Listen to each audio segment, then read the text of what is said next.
Hello ভিয়ার, আসসালামু আলাইকুম। আজকে হোয়ার WHERE হোয়ার নিয়ে কিছু বাক্য বলবো। সঙ্গে আছে আমি প্রভাষক রতন আহমেদ। চলুন আমরা কিছু বাংলাকে ইংরেজি করি।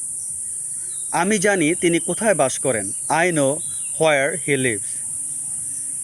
আমি জানি সে কোথায় থাকে। I know where he lives. দুটো অবশ্য একই। আমরা জানি ঢাকা কোথায় অবস্থিত। We know where Dhaka is situated. আমরা জানি বাংলাদেশ কোথায় অবস্থিত।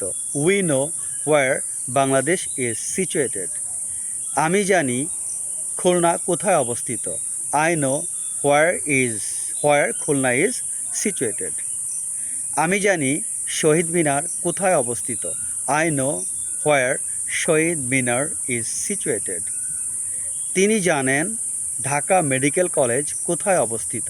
He knows where Dhaka medical college is situated. তারা জানে তিনি কোথায় থাকেন। They know where he lives. আমি জানি সে কোথায় থাকে। I know where he lives. Where নিয়ে আজকে এই পর্যন্ত আলোচনা। সবাই ভালো থাকেন। আল্লাহ হাফেজ।